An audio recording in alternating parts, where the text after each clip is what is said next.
এবার একটু সবাই একটু এনশিওর করেন যে আমার সাউন্ডটা ঠিকমতো শুনতে পাচ্ছেন কি না।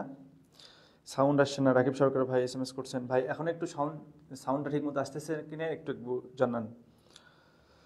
এমডি হাসিব ভাই আসসালামু আলাইকুম ভাই। হাসনাতুল জারি আপু বলছেন যে শোনা যায় না। আচ্ছা দেখেন এখন একটু শোনা যায় কিনা একটু এনশিওর করেন, দেন আমরা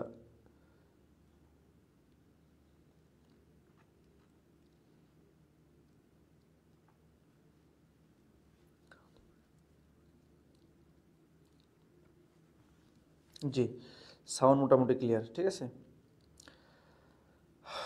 ওকে।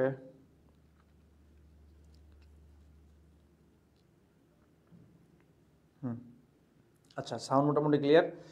তো সবাইকে আবার আসসালামু আলাইকুম, আশা করি সবাই ভালো আছেন। আজকে আজকে আমাদের এই যে লাইভটা ক্লাসটা হচ্ছে সেই ক্লাসটা হবে কেমিস্ট্রি ক্লাসটা, ঠিক আছে।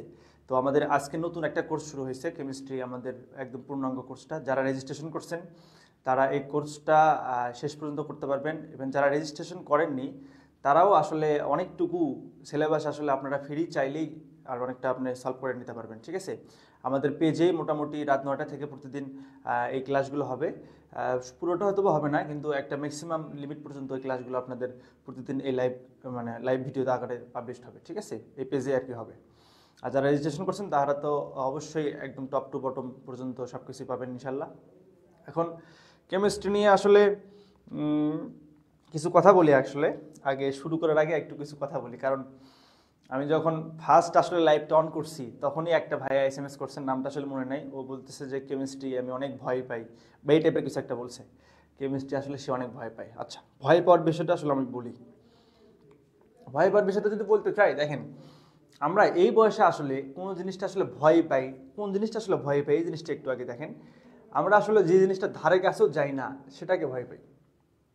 দেখেন আমরা আসলে যে জিনিসটা ধারে কাছেও যাই না সেটা আসলে ভয় পাই। কীরকম কি, ধরেন আপনাকে যদি 10টা বই দেওয়া হয়, আপনাকে যদি একটা টেবিলের উপর 10টা বই দেওয়া হয়, আপনার যদি বলা হয় যে এর ভেতর থেকে যে কোনো একটা বই আপনি পছন্দ করে আপনি হচ্ছে পড়েন, আপনি কী করবেন জানেন? আপনি ওই টেবিলের সামনে যে বসবেন, বসার পর ওখানে দেখবেন যে ওই 10টা বইয়ের মধ্যে কোন লেখকটা আপনার একটু পরিচিত, ওই 10টা বইয়ের মধ্যে হুমায়ুন আহমেদের বই আছে কিনা, ওই 10টা বইয়ের মধ্যে কোন নামটা আপনার একটু পরিচিত বা একটু শুনছেন, আজ হোক 10 দিন আগে হলো বা কোনো একটা সময় শুনছেন, ঠিক আছে। এরকম যদি কোনো বই থাকে আপনি কিন্তু সর্বপ্রথম ওই বইটাই চুজ করবেন। এটার মানে কি দাঁড়ালো? এটার মানে দাঁড়ালো হচ্ছে যে কি, আমাদের মেন্টালি সেট আপটা আসলে এমনভাবে ক্রিয়েট হয়েছে যে আমরা আসলে যা পারি আমরা সেটাই বারবার প্র্যাকটিস করতে চাই, আর আমরা যা পারি না তা ধারে কাছে যেতে চাই না, ঠিক আছে। আর এই জায়গার থেকে আসলে সৃষ্টি হয় ভয়। এই জায়গার থেকে আসলে এই জায়গা থেকে আপনার মনে চলে আসে যে ভয়, যে আমি এটা তো পারি না, আমি এটা পড়িনি, এটা আমার কাছে ভয়, মানে এটা আমার ভয়ই লাগে, ঠিক আছে। তো কেমিস্ট্রি নিয়ে অনেকে আসলে ভয় পায়। এটার অন্যতম কারণ হচ্ছে যে তারা কেমিস্ট্রি বই শুয়েও দেখে না। কেমিস্ট্রি বই ভাই, আচ্ছা কেমিস্ট্রি যদি ভাই মানে এই বইটা যদি আপনি শুয়েও না দেখেন তো ভয় লাগবে না? এটা তো অবুঝ মনে হবেই, বা এটা তো আপনার কাছে কমপ্লেক্স অনেকটা কঠিন মনে হবেই, তাই তো। তো যাই হোক, কেমিস্ট্রি কোর্সটা এখন আজ থেকে শুরু হয়ে গেল। এখন আমি চেষ্টা করব আমি আপনাদের একদম বেসিক থেকে, যারা একদম কি বলবো যে কেমিস্ট্রির আসলে সিও অনেকটুকু পারে না, তাদেরকে বেস করে বা তাদেরকে টার্গেট করে আমি ক্লাসগুলো নেবো ইনশাল্লাহ। আমার ক্লাসগুলো শুরু মানে একদম বেসিক থেকে শুরু হবে। ইভেন আপনারা যদি এই ক্ষেত্রে যদি কোনোটা বুঝতে সমস্যা হয় বা কোনোটা যদি আপনার কাছে মনে হয় যে একটু আরেকবার আলোচনা করলে ভালো হয়, আমি প্রত্যেকটা টপিক আলোচনার পরে আমি কমেন্টগুলো চেক করব, ঠিক আছে। এই কমেন্টে আপনি জানাবেন যে আপনি আসলে এটা বুঝতে পারছেন কিনা, বা আপনি এটা আবার একটু বুঝতে চান কিনা, এনিথিং আপনি বলতে পারেন। আপনি যদি আমার সাথে থাকেন আমি এইটুকু আশাবাদী আপনি বুঝে যাবেন ইনশাল্লাহ। কেমিস্ট্রি আসলে ভয়ের কিছু না, ঠিক আছে। কেমিস্ট্রি আসলে ভয়ের কিছু না। এটা আসলে পুরোটুকু আসলে গল্পের মতো জিনিস, একটু আসলে কি বলবো, অনেক বাস্তবিক জিনিস, যে জিনিসগুলো আমরা আসলে জানি যে এইটা এইভাবে হয়, কিন্তু আসলে ওটা কী কারণে হয়, এই জিনিসগুলো আসলে আমাদের সামনে চলে আসবে, অনেক ক্লিয়ারলি ভাবে চলে আসবে, অনেক বেসিক থেকে চলে আসবে, ঠিক আছে। তো যাই হোক, কেমিস্ট্রি নিয়ে আসলে অনেকে ভয় পাচ্ছিল, ভয়ের বিষয়টা আমি মোটামুটি হয়তো বা দূর করতে পারছি। আসেন, আচ্ছা ঠিক আছে, আচ্ছা ঠিক আছে। এখন আসলে আপনাদের ক্ষেত্রে মানে কেমিস্ট্রির বিষয়ে পুরোটুকু আমরা এখন ক্লাসের মধ্যে চলে যাবো, ঠিক আছে। তো আমাদের এই কোর্সটা, যে কোর্সটা শুরু হয়েছে এই কোর্সটা আসলে ডুয়েট অ্যাডমিশন প্রিপারেশন কেন্দ্রিক কোর্সটা, অর্থাৎ ডুয়েট অ্যাডমিশনে আপনি যে কেমিস্ট্রি সিলেবাসটা আছে ওই সিলেবাসের উপর ভিত্তি করে আমাদের এই কোর্সটা চালু হয়েছে, ঠিক আছে। তার মানে আপনারা আসলে একটা জিনিস জানা দরকার যে ডুয়েট অ্যাডমিশনে কেমিস্ট্রি আসলে কি, কেমন কি আসে, বা কোশ্চেন কেমন কি আসে, বা কোন পার্ট থেকে কী কী কোশ্চেন আসে, আমি বিস্তারিত সব কিছু আলোচনা করব, ঠিক আছে। আসেন আমি ফার্স্ট অফ অল আমি একটা ব্ল্যাঙ্ক স্লাইড নিয়ে আমি আপনাদেরকে মার্ক ডিস্ট্রিবিউশন আসলে করে দিই, যে বা আপনাকে আসলে ধারণা দিই যে আসলে কোন পার্ট থেকে কী কোশ্চেন আসে। তো আমাদের এইটুকু হয়তো বা জানেন, ডুয়েট অ্যাডমিশনের ক্ষেত্রে নন ডিপার্টমেন্টে থাকে 150 মার্ক। নন ডিপার্টমেন্টে থাকে কত মার্ক? 150 মার্ক। এটা আসলে আমরা অনেকে জানি হয়তো বা, না জানলেও এটা আসলে দেখে নেন। নন ডিপার্টমেন্টে থাকে 150 মার্ক, আর ডিপার্টমেন্টে থাকে 150 মার্ক, অর্থাৎ 300 মার্কের পরীক্ষা। নন ডিপার্টমেন্টে 1 ঘন্টা, ডিপার্টমেন্টে 1 ঘন্টা, এটা জানা জিনিস, ঠিক আছে। তো এই নন ডিপার্টমেন্টের মধ্যে 40 মার্ক থাকে ম্যাথ ফিজিক্স, ম্যাথে থাকে 40 মার্ক, ফিজিক্সে থাকে 40 মার্ক, সেমভাবে কেমিস্ট্রিতেও থাকে 40 মার্ক। কেমিস্ট্রিতেও থাকে মোটামুটি 40 মার্ক, মোটামুটি না মানে 40 মার্কই থাকে, ঠিক আছে। তো এই ম্যাথ ফিজিক্স কেমিস্ট্রিতে 40 করে 3 4 120, মানে 120 মার্ক থাকে। আর হচ্ছে যে আপনাদের ইংলিশে থাকে হচ্ছে যে 30 মার্ক, এই মোটামুটি 150 মার্ক, মানে 150 মার্ক, ঠিক আছে। এখন এই কেমিস্ট্রিতে এই 40 মার্কের মধ্যে আসলে কি কি আছে, বা এই 40 মার্কের জন্য আসলে আমাদের কি কি পড়তে হয়, আমি এই বিষয়ে একটু আলোচনা করি। তো আমাদের মানে এই ডুয়েট অ্যাডমিশনের ক্ষেত্রে কেমিস্ট্রি সিলেবাসটা জেনারেল ইউনিভার্সিটির যে অ্যাডমিশনের ক্ষেত্রে যে কেমিস্ট্রি সিলেবাসটা আছে তার থেকে একটু আলাদা, ঠিক আছে। কি কি আলাদা আমি সেটা দেখাচ্ছি। তো আমাদের ডুয়েট অ্যাডমিশনের ক্ষেত্রে কেমিস্ট্রি সিলেবাসটা মোটামুটি 4টা বড় বড় পার্টে আসলে ভাগ করা হয়েছে, 4টা বড় বড় পার্টে আসলে বিভক্ত। আমি যে পার্টগুলো যদি আপনাকে দেখাই, এটা আসলে একটা আছে ভৌত পার্ট, ঠিক আছে। আরেকটা আছে আপনার হচ্ছে যে ম্যাথ পার্ট, কেমিস্ট্রি আসলে ম্যাথ পার্ট। তারপরে আরেকটা আছে আপনার ধাতু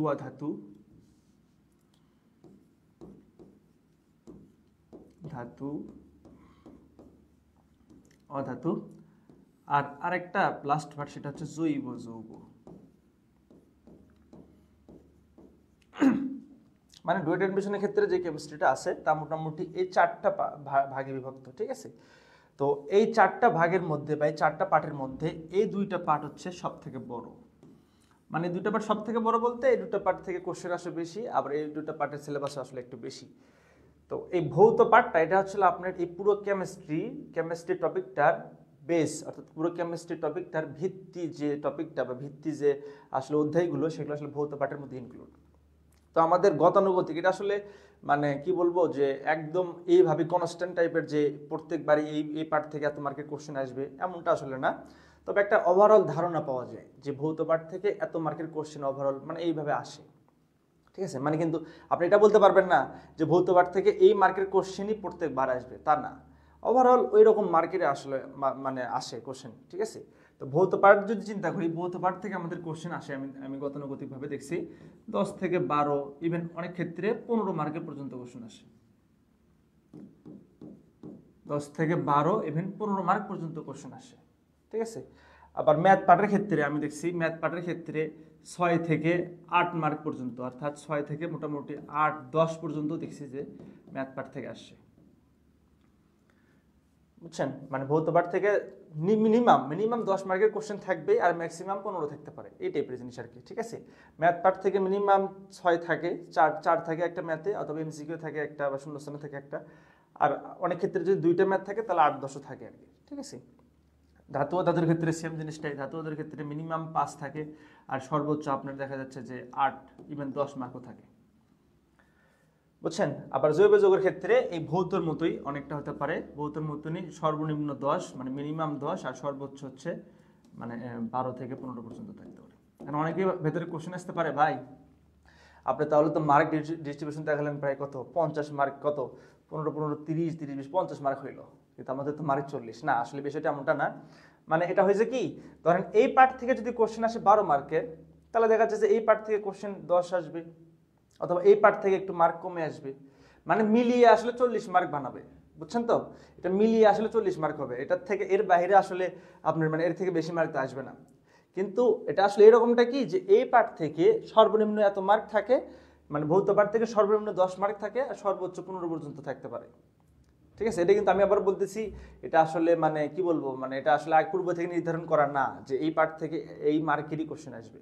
আমি আপনাকে কখনো বলতে পারবো না ভৌত থেকে 15ই আসবে, কিন্তু আমি বলতে পারবো ভৌত থেকে 10 থেকে 12-র মধ্যে যে কোনো একটা মার্কের কোশ্চেন আসতে পারে। সেমভাবে জৈব যৌগের ক্ষেত্রে, সেমভাবে মেটাল নন মেটাল অর্থাৎ ম্যাথ পাঠের ক্ষেত্রেও যা, ধাতু ধাতুর ক্ষেত্রেও তাই।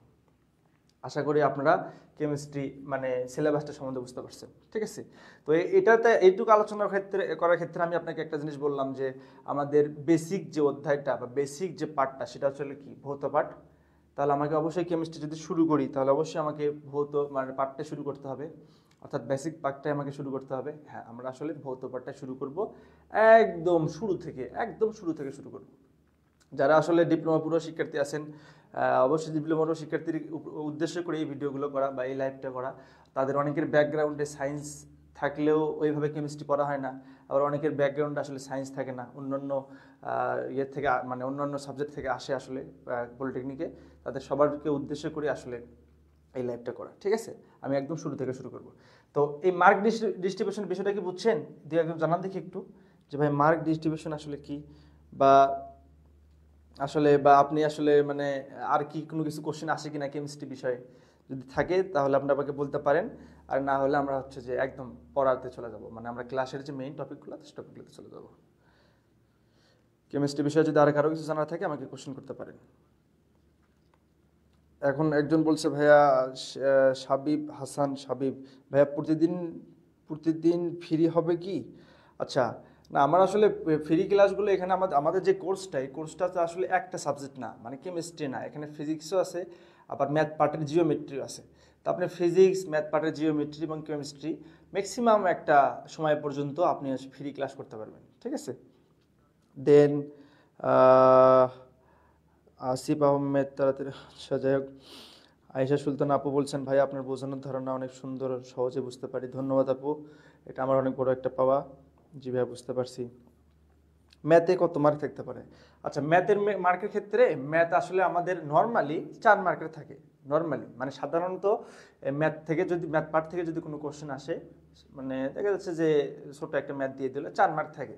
কিন্তু অনেক ক্ষেত্রে যদি এমসিকিউ টাইপের ম্যাথ থাকে, অর্থাৎ ম্যাথটা যদি অনেক ছোট হয়, যে একটা লাইনের ম্যাথ দিছে, এই ক্ষেত্রে ম্যাথের মার্ক 3ও থাকতে পারে আবার 2ও থাকতে পারে। মানে ওভারঅল মিলে আসলে 6 থেকে 8 মার্ক 10 মার্ক থাকবে। ঠিক আছে, তবে সব সময় মানে গতানুগতিক আসলে ম্যাথ পার্ট থেকে মিনিমাম মানে ম্যাথ পার্ট থেকে যদি একটা ম্যাথও আসে সেই ম্যাথের মার্ক থাকে 4 মার্ক। বুঝছেন, যদি একটা ম্যাথ থাকে তাহলে 4 মার্ক, দুইটা ম্যাথ যদি থাকতে পারে তাহলে 8 মার্ক। তাহলে অন্যান্য টপিকে আসলে মার্ক কমে যাবেন। আবার ম্যাথ পার্টের ক্ষেত্রে যদি দুইটা ম্যাথ ছোট ছোট ম্যাথ দেয়, একদম ক্ষুদ্র ক্ষুদ্র যদি ম্যাথ দেয় তাহলে 2 2 বা 3 3 6 মার্ক যে কোনোভাবে আসতে পারে। বুঝছেন, জটিল বিক্রিয়া আসে। হ্যাঁ ভাই, বিক্রিয়া আসে, বিক্রিয়া আপনাদের ভৌত থেকেও আসে, জৈব যৌগ থেকে আসে। ঠিক আছে, তো ভৌত পাঠ থেকে যে বিক্রিয়াগুলো আসে, ভৌত পাঠ থেকে আসলে যে বিক্রিয়াগুলো আসে সেই বিক্রিয়াগুলো আমাদের এই ভৌত পাঠের মধ্যে শেখানো হবে। ভৌত পাঠের মধ্যে আমাদের একটা অধ্যায় আছে রাসায়নিক ক্রিয়া বিক্রিয়া। আপনারা যদি শেষ পর্যন্ত থাকেন বা আপনারা যদি কোর্সটা সম্পূর্ণ করেন তাহলে দেখবেন যে আপনারা এই পাঠের মধ্যে ভৌত পাঠের মধ্যে রাসায়নিক বিক্রিয়া পড়বে। তো আমি চেষ্টা করব বিক্রিয়াগুলো আসলে বেসিক থেকে আপনাকে বোঝানোর, যাতে অনেক বিক্রিয়া আপনি পারেন। কেমিস্ট্রি শেষ করতে কতদিন লাগতে পারে? আমি আপনাকে এটা আসলে বলতে পারবো না। আমি আপনাকে একটা মানে টার্গেট দেই যে এই পার্টে এতগুলো ক্লাস লাগতে পারে। ঠিক আছে, ধরেন ভৌত পার্টে ক্লাস লাগতে পারে 12টার মতো, অ্যাভারেজ 10 থেকে 12টা আশেপাশে হইতে পারে, এক্স্যাক্ট না। 12টা যদি ধরেন, জাস্ট ধরেন 12টা। ম্যাথ পার্টের ক্ষেত্রে 6 থেকে 7টা লাগতে পারে, ধরেন 7টাই ধরেন, তাহলে 12 সাথে হলো কত? 19। ও ধাতুদের ক্ষেত্রে সেমভাবে 6 7টা লাগতে পারে, 7টাই ধরলাম, 19-এর সাথে 26। আর জৈব যৌগের ক্ষেত্রে ভৌতন মতেই ওই 11 12টার মতো লাগে, তাহলে 26 আর 12 ধরেন কত? 38, তাই তো নাকি? হ্যাঁ 38। তো 38 অর্থাৎ 35 থেকে 38টা ক্লাসের মতো আর কি আপনাকে লাগবে, মানে এটা হচ্ছে যে লাগবে। ঠিক আছে, তো আমাদের যেভাবে রুটিন করা, কেমিস্ট্রি ক্লাসটা যেভাবে রুটিন করা, সেটা আসলে দেখলাম যে আমাদের উইকে মানে এক সপ্তাহে মঙ্গলবারে ও বৃহস্পতিবারে রাত 9টা থেকে ক্লাস, আর ওইভাবে হিসাব করতে পারেন। আর চেষ্টা করবো যে ক্লাসগুলো যেন মিস যেন না হয়। আচ্ছা ভাই, আপনারা আসলে ক্লাসগুলো আসলে কিভাবে ক্লাসগুলো নেবেন? যারা ফ্রি করতেছে তারা তো সব পাবে না, তো এটা কি এমন কি সিরিয়াসলি কিছু সিলেবাস দেওয়ার মতো, মানে বুঝতেছি না। সিরিয়াসলি সিলেবাস শেষ করার মতো লাইভ নেবেন না নাকি? না আসলে দেখেন, আপনি যেটা কোশ্চেন করছেন, আমাদের এই কোর্সটার ম্যাক্সিমাম একটা পার্ট পর্যন্ত আমরা লাইভ ক্লাস করে নেব, অর্থাৎ পাবলিকলি ক্লাসগুলো হবে। দেন আমাদের একটা সার্টেন টাইমে আমরা ক্লাসগুলো আমাদের যারা কোর্সে রেজিস্ট্রেশন করছে তাদের জন্য উন্মুক্ত হয়ে যাবে। ঠিক আছে, ওকে, মোটামুটি কোশ্চেন হয়তো বা শেষ। তাহলে আসেন আমরা পরের স্লাইডে চলে যাই, অর্থাৎ আমরা ক্লাসে চলে যাই, ক্লাসে ফিরে যাই। তো এখানে যা আছে সেটা তো আপনারা দেখছেনই, কেমিস্ট্রি। আমার নাম হচ্ছে মিসবাহুল আলম রকি, আমি সিএসসি থার্ড ইয়ারে অধ্যয়নরত। আচ্ছা আসেন, তাহলে আমরা এখন দেখেন, আমরা এখন হচ্ছে যে একটা অধ্যায় শুরু করবো, সেটা হচ্ছে পারমাণবিক গঠন। হ্যাঁ, তো কেমিস্ট্রি পার্টের মধ্যে একদম শুরুর যে পার্টটা, মানে যারা আসলে কেমিস্ট্রি সিউ বোঝে না তাদের জন্য শুরুর যে পার্টটা, সেটা হচ্ছে কেমিস্ট্রির এই পারমাণবিক গঠন। পারমাণবিক গঠনের আসলে ইংলিশ একটা নাম আছে, অ্যাটমিক স্ট্রাকচার। ঠিক আছে, অর্থাৎ একটা পরমাণু কিভাবে গঠিত হয়। অনেকে পরমাণু চেনেন না, সমস্যা নেই, আপনারা বিস্তারিত আজকে সব চিনবেন ইনশাল্লাহ। ঠিক আছে, আসেন। তো পারমাণবিক গঠন, আমরা পারমাণবিক গঠন এই পার্টটা শুরু করব, মানে এটা হচ্ছে ভৌত পার্টের একদম শুরুর পার্ট। ঠিক আছে, তো আসেন শুরু করি। প্রথম যে আমাদের যে টপিকটা চলে আসছে, এটা লেখা আছে মৌলিক পদার্থ, পরমাণু ও অণুর সংজ্ঞা। মৌলিক পদার্থ, পরমাণু ও অণুর সংজ্ঞা। তা আসেন মৌলিক পদার্থ আসলে কি দেখি। তো মৌলিক পদার্থ, এই নামটা থেকে বুঝতে পারছেন যে আসলে মৌলিক পদার্থ পদার্থের কিছু একটা। হ্যাঁ, পদার্থের কিছু একটা। তাহলে আপনাকে যদি কোশ্চেন করি, ভাই বলেন তো পদার্থ কি, পারবেন তো নাকি? হ্যাঁ, পদার্থ হচ্ছে আপনি চারিপাশে যা দেখেন তাই হচ্ছে পদার্থ। আপনি যদি ফ্যান দেখেন, ফ্যান, তারপরে টেবিল, লাইট, এনিথিং, সব কিছুই কোনো না কোনো পদার্থ। ইভেন আপনি অনেক কিছু দেখেনও না, সেগুলো পদার্থের মধ্যেই পড়ে। যেমন বাতাস, বাতাসও কিন্তু পদার্থের মধ্যে পড়ে। ঠিক আছে, বাতাসও পদার্থ। হ্যাঁ, বাতাসের মধ্যে অনেক পদার্থ আছে, অনেক অনেক যৌগ আছে, অনেক গ্যাস আছে, ও গ্যাস মিশ্রিত করে আসলে বাতাসটা তৈরি। তার মানে আপনি পদার্থ বলতে কি বুঝছেন কি, আপনার চারিপাশে যা কিছু আছে, আপনার চারিপাশে যা কিছু আছে প্রত্যেকটাই কোনো না কোনো পদার্থ। ঠিক আছে, ওই পদার্থকে ভাগ করতেছি আমি, দুই ভাগে। পদার্থকে ভাগ করতেছি কয় ভাগে? দুই ভাগে। একটা হচ্ছে মৌলিক পদার্থ, আমার লেখা একটু খারাপ, যাই হোক একটু বোঝার চেষ্টা করেন। আমি মানে যেটা লিখতেছি সেটা আবার পড়বো, তারপরে যদি কারো বুঝতে সমস্যা আমাকে একটু জানান। ঠিক আছে, মৌলিক পদার্থ, আরেকটা হচ্ছে যৌগিক পদার্থ।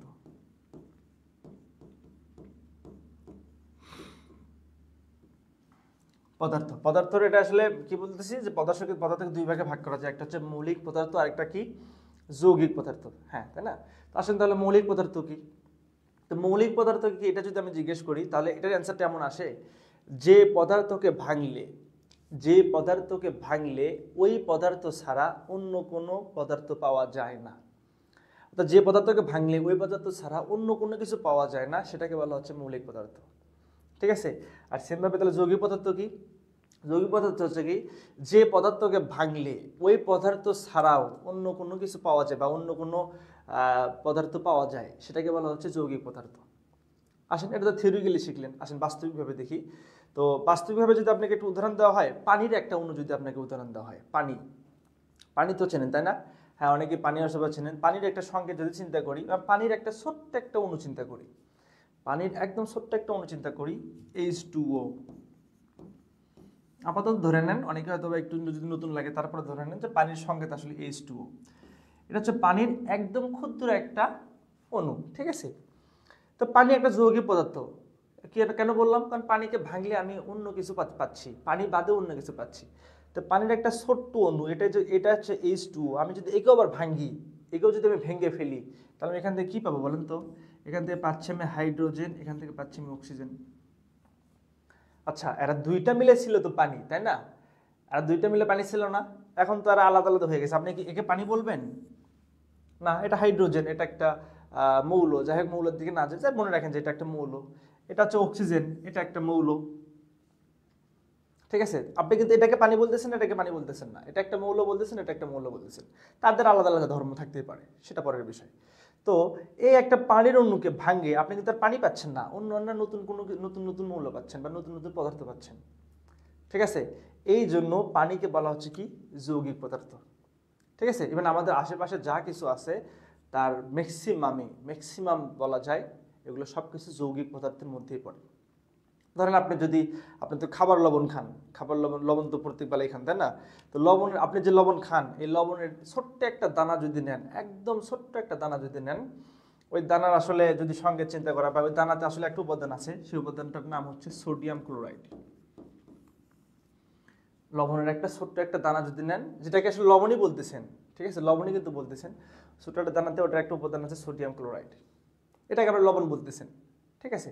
তো আপনি যদি এটাকেও ভেঙে ফেলেন বা এটাকেও যদি বাই ডিফল্ট ভাবে আপনি যদি চিন্তা করেন যে আমি এই সোডিয়াম ক্লোরাইডকে আলাদা করব, ঠিক আছে, তাহলে আপনি এখান থেকে পাবেন কি কি পাবেন? হচ্ছে সোডিয়াম পাবেন, ক্লোরিন পাবেন। আপনি কি এটাকে লবণ বলবেন বা এটাকে লবণ বলবেন? না, লবণ তো আসলে এটা, ঠিক আছে। তার মানে পানি, লবণ এগুলো সবকিছু কি যৌগিক পদার্থ, অর্থাৎ যে পদার্থকে ভাঙলে ওই পদার্থ ছাড়া অন্য কোনো পদার্থ পাওয়া যায় সেটা আসলে কি যৌগিক পদার্থ। আর যে পদার্থকে ভাঙলে কি ওই পদার্থ ছাড়া অন্য কোনো পদার্থ পাওয়া যায় না, সেগুলো হচ্ছে কি মৌলিক পদার্থ। তো আমাদের আসলে যা পড়াশোনা তার ম্যাক্সিমামটা, যা পড়াশোনা বা আমাদের এই টপিকটা পরমাণুর গঠন বা অ্যাটমিক যে স্ট্রাকচার যে টপিকটা আছে, এই টপিকটা আসলে মৌলিক পদার্থকে নিয়ে, এই টপিকটা আসলে মৌলিক পদার্থকে নিয়ে, ঠিক আছে। আমাদের যৌগিক পদার্থ নিয়ে আমরা পরবর্তীতে আলোচনা করব, কিন্তু আমাদের বেসিক বোঝার জন্য আসলে মৌলিক পদার্থটা দরকার। তো এই মৌলিক পদার্থকে যদি আমি ভাগ করি, এই মৌলিক পদার্থকে মোটামুটি 4 ভাগে ভাগ করা যায়। মৌলিক পদার্থকে 4 ভাগে ভাগ করা যায়। একটাকে বলা হচ্ছে ধাতু, ঠিক আছে, আর একটাকে বলা হচ্ছে অধাতু, তারপরে আরো বলা হচ্ছে এখানে অপধাতু, আরেকটাকে বলা হচ্ছে নিষ্ক্রিয় গ্যাস, নিষ্ক্রিয় গ্যাস।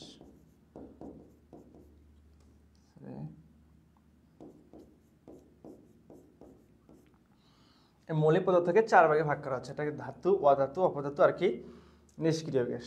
আবার মনের মধ্যে কোশ্চেন আসতে পারে, ভাই ধাতু কি, ধাতু কি, তাই না? তো ধাতু চেনার জন্য অনেকে আসলে অনেক রকম ভাবে কিছু জিনিস ফলো করে, যেমন অনেকে বলে ধাতুর শেষে আম আছে, ধাতুকে আঘাত করলে টুনটুন শব্দ করে, ধাতু তাপ ও বিদ্যুৎ পরিবাহী। হ্যাঁ, এগুলো ঠিক, কিন্তু এগুলো আসলে থিওরিক্যাল জিনিস, ঠিক আছে। আপনি যদি একটা পাবলিক ইউনিভার্সিটিতে পড়তে চান, সেখানে অ্যাডমিশন দিতে চান, তাহলে অবশ্যই থিওরিক্যাল জিনিসের থেকে লজিক্যাল জিনিস বেশি লাগবে। তো ধাতু আসলে চিনবেন নতুন একটা মাধ্যমে, সেটা হচ্ছে কি যে মৌলগুলো, যেহেতু মৌল সম্বন্ধে এগুলো আলোচনা করিনি, তো আমি বললি তারপরও, ধাতু হচ্ছে যেসব মৌলগুলো ইলেকট্রন ত্যাগ করে তারা হচ্ছে ধাতু। যে সকল মৌলগুলো ইলেকট্রন ত্যাগ করে তারা হচ্ছে কি ধাতু। এখানে আবার দেখেন দুইটা কথা নতুন লাগতেছে, একটা হচ্ছে মৌল আর একটা হচ্ছে কি ইলেকট্রন, তাই না? তো মৌলটা আসলে মৌলিক পদার্থের থেকে, মৌলিক পদার্থ মানে কি যে পদার্থকে ভাঙলে ওই পদার্থ ছাড়া অন্য কোনো পদার্থ পাওয়া যায় না। তো মৌলিক পদার্থের যে মানে যে প্রকারভেদ আছে, প্রকারভেদ না, অ্যাকচুয়ালি মৌলিক পদার্থের যে উদাহরণগুলো আছে বা যেগুলোকে আপনার মৌলিক পদার্থ বলতেছেন, এগুলো কিন্তু এক একটা মৌল। মৌলিক পদার্থ থেকে বা এই কথা থেকে কিন্তু আসলে মৌলটা আসছে, বুঝছেন? হ্যাঁ, তো যে সব মৌল তো চিনছেন এবার, তাই তো? মৌল বলতে মৌলিক পদার্থ যাদেরকে বলতেছেন তারা এক একটা মৌল। তো যে পদার্থ থেকে মানে যে মৌল ইলেকট্রন কি করে ত্যাগ করে তারা হচ্ছে ধাতু। ইলেকট্রন আসলে কি, তো ইলেকট্রন বিষয়ে আমরা এর পরের স্লাইডে বিস্তারিত কিছু জানবো। আপাতত ধরে নেন ইলেকট্রন কিছু একটা, জাস্ট ইমাজিন যে ইলেকট্রন কিছু একটা। ইলেকট্রন কি তার বিস্তারিত আমরা নেক্সট স্লাইডে দেখবো ইনশাল্লাহ। তো আমি আবার রিপিট করতেছি, কি মৌলিক পদার্থ, ধাতু কি, ধাতু হচ্ছে যে সকল মৌলগুলো ইলেকট্রন ত্যাগ করে তারা হচ্ছে ধাতু। ওকে, আসেন নেক্সট। তাহলে ধাতু চিনতে পারছি। এর উদাহরণ যদি দেন, উদাহরণ হিসেবে থাকতে পারে sodium, potassium, calcium, sodium, potassium, calcium, যদি এগুলো অনেকটা চিনি নি, আসেন পরে চিনব নি আমরা। তারপর অধাতু, ধাতু তার অপোজিট হচ্ছে অধাতু, তাই না? হ্যাঁ, আসলে ধাতু তার অপোজিট অধাতু। ধাতু কি করছে, যে মৌলগুলো ইলেকট্রন ত্যাগ করে তারা হচ্ছে কি ধাতু, তাহলে যে মৌলগুলো ইলেকট্রন গ্রহণ করে তারা হচ্ছে অধাতু। হ্যাঁ, এটা রাইট, যে মৌলগুলো ইলেকট্রন গ্রহণ করে তারা অধাতু। কিন্তু অধাতুর আরেকটা বৈশিষ্ট্য আছে, অধাতু শুধু ইলেকট্রন গ্রহণই করে না, অধাতু আবার মাঝে মধ্যে ক্ষেত্র বিশেষে ইলেকট্রন ভাগাভাগি করে, ঠিক আছে। তাহলে আপনি এই অধাতুর সংজ্ঞাটা আপনি নতুন করে দিতে পারেন কি, যে সকল মৌলগুলো ইলেকট্রন গ্রহণ এবং ভাগাভাগি করে, ইলেকট্রন গ্রহণ এবং ভাগাভাগি করে তাদেরকে বলা হচ্ছে কি অধাতু, ঠিক আছে। তাহলে ধাতু আমি চিনলাম, অধাতু চিনলাম। অধাতুর যদি আপনি উদাহরণ চান, অধাতুর হচ্ছে যে ধরেন ফ্লোরিন, ক্লোরিন, অক্সিজেন, এরকমটা অনেক উদাহরণ আছে। ঠিক আছে, আমাদের ভূপৃষ্ঠে এর ধাতুর সংখ্যা আমাদের প্রায় আছে কত, প্রায় 92টা, অর্থাৎ 92, 92টার মতো আমাদের আছে ধাতু। ঠিক আছে, অধাতু আছে প্রায় 17টার মতো, প্রায় 17টার মতো। ঠিক আছে, আচ্ছা, তাহলে ধাতু আর অধাতু আপনি বুঝতে পারছেন। এখন আরেকটা আসছে, এটা কি, অপধাতু। অপধাতু আসলে কি? অপধাতু একটা মৌলকে ইন্ডিকেট করতেছে, বা অপধাতু আসলে একটা মৌলকে নির্দেশ করতেছে, কিন্তু সেই মৌলর মধ্যে ধাতুর ধর্ম এবং অধাতুর ধর্ম উভয়ই বিদ্যমান থাকবে। জাস্ট ইমাজিন, আমি যদি এটাকে একটা মৌল হিসেবে রিপ্রেজেন্ট করি, এই মৌলর মধ্যে ধাতুর ধর্ম যেরকম বিদ্যমান থাকতে পারে, অধাতুর ধর্ম সেই পরিমাণ বিদ্যমান থাকতে পারে, তখনই আমি এই মৌলকে বলতে পারবো অপধাতু। অপধাতু আসলে একবারে ধাতু হয়ে যাবে বা একবারে অধাতু হয়ে যাবে তা আসলে না। ঠিক আছে, অপধাতু আসলে কি? যার মধ্যে ধাতুর ধর্ম বিদ্যমান থাকতে পারে, অধাতুর ধর্ম বিদ্যমান থাকতে পারে, সেই সকল মৌলকে বলা হচ্ছে কি? অপধাতু। তো অপধাতু যদি আপনি যদি উদাহরণ দিতে চান, অ্যান্টিমনি আছে, আর্সেনিক আছে, সিলিকন আছে, এই টাইপের আরও অনেক কয়েকটা আছে।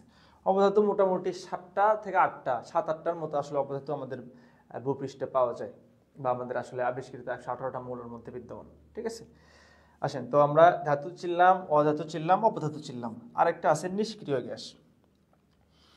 নিষ্ক্রিয় গ্যাস, তো আসলে নিষ্ক্রিয় গ্যাসের ক্ষেত্রে আপনাকে একটা জিনিস মনে রাখতে হবে, নিষ্ক্রিয় গ্যাসগুলো আসলে সিঙ্গেল। সিঙ্গেল আসলে কেমন? এই নিষ্ক্রিয় গ্যাসগুলো এরা আজীবন সিঙ্গেল থাকে। দেখেন, একটু জিনিস চিন্তা করে দেখেন, আমি আপনাকে কি বললাম, ধাতু ইলেকট্রন গ্রহণ করে, ইলেকট্রন ত্যাগ করে, অধাতু ইলেকট্রন গ্রহণ করে, তাদের একটা বৈশিষ্ট্য বললাম। ঠিক আছে, অপধাতু আবার কি, তার ভেতরে ধাতুর ধর্ম বিদ্যমান থাকতে পারে, অর্থাৎ সেই ইলেকট্রন ত্যাগ করতে পারে, আবার অধাতুর ধর্ম বিদ্যমান থাকতে পারে, তার মানে সেই ইলেকট্রন আবার গ্রহণও করতে পারে, তাই না? তাহলে এই যে তিনটার কিন্তু একটা বৈশিষ্ট্য বললাম আমরা, তাদের কিন্তু একটা চাহিদা আছে। কিন্তু এই নিষ্ক্রিয় গ্যাস, এই বাবা যেগুলো আসলে কি, এখানকার মৌলগুলো আসলে তারা সিঙ্গেল, তাদের আসলে কোনো চাহিদা নেই, তাদের আসলে ইলেকট্রন গ্রহণ ত্যাগ এগুলো নিয়ে কোনো মাথা ব্যথা নেই। ঠিক আছে, তো নিষ্ক্রিয় গ্যাসগুলো আসলে, এটা আসলে কি হয়, তারা আসলে কোনো মৌলের সাথে যুক্ত হয় না, তারা আসলে কোনো মৌলের সাথে যুক্ত হয়ে যৌগ তৈরি করে না। নিষ্ক্রিয় গ্যাসগুলো এইভাবে মনে রাখবেন, এক কথা মনে রাখবেন, যে সকল মৌলগুলো অন্য কোনো মৌলের সাথে যুক্ত হয়ে যৌগ তৈরি করে না, তাদেরকে বলা হচ্ছে নিষ্ক্রিয় গ্যাস। তারপর আপনার কাছে মনে হতে পারে, ভাই যৌগটা আসলে কি? যৌগটা আসলে কি, যে আমি যে এই তিনটার ক্ষেত্রে আপনাকে যে বললাম, যে ইলেকট্রন ত্যাগ বা গ্রহণ যে আছে, ওই ত্যাগ গ্রহণ করার ক্ষেত্রে তাদের ভেতরে একটা বন্ধন তৈরি হয়, এটা আসলে পরের টপিক। সে বন্ধন থেকে তারা একটা যৌগ তৈরি করে। কিন্তু এই নিষ্ক্রিয় গ্যাসগুলো কি, তারা ইলেকট্রন ত্যাগও করে না, ইলেকট্রন গ্রহণও করে না। যখন তারা আসলে ইলেকট্রন ত্যাগ গ্রহণ কিছুই করে না, তাহলে তাদের অন্য কোনো মৌলের সাথে তাদের কোনো ইন্টারকানেকশন হয় না, এই কারণে তারা আসলে সিঙ্গেল। অর্থাৎ যে সকল মৌলগুলো অন্য কোনো মৌলের সাথে যুক্ত হয়ে যৌগ তৈরি করে না, তাদেরকে বলা হচ্ছে কি? নিষ্ক্রিয় গ্যাস। বুঝছেন? তো নিষ্ক্রিয় গ্যাসগুলো আসলে, এই নিষ্ক্রিয় গ্যাস আসলে কেন যৌগ তৈরি করে না, কেন আসলে অন্য কোনো মৌলকে আকর্ষণ করে না, এটা আমরা যখন অরবিটাল আলোচনা করব তখন আমরা ভালো মতো বুঝতে পারবো। ঠিক আছে, এটা আমরা আমাদের আরো পরের টপিক। আপাতত এইটুকু আসলে বুঝেন যে নিষ্ক্রিয় গ্যাস আসলে কি করে না, কোনো যৌগ তৈরি করে না। তো এর উদাহরণ হিসেবে যদি চিন্তা করেন, হিলিয়াম আছে, ঠিক আছে, ক্রিপ্টন আছে, তারপরে আরও যে আছে নিয়ন আছে, এই টাইপের যে মৌলগুলো আছে, এই মৌলগুলোকে হচ্ছে কি আমাদের কি? নিষ্ক্রিয় গ্যাস। এরা আসলে কোনো ইলেকট্রন ত্যাগ গ্রহণ কিছুই করে না, তাই এরা আসলে কোনো যৌগ তৈরি করে না। তা আপাতত আমরা এতটুকু যা শিখলাম, সেটা শিখলাম শুধুমাত্র মৌলিক পদার্থ। মৌলিক পদার্থ। এখন আপনারা একটু সবাই একটু কমেন্টে জানান যে ভাই মৌলিক পদার্থটা কি ভালো মতো বুঝতে পারছেন কিনা, বা মৌলিক পদার্থ নিয়ে কারো আসলে কোনো ক্লাস আছে কিনা।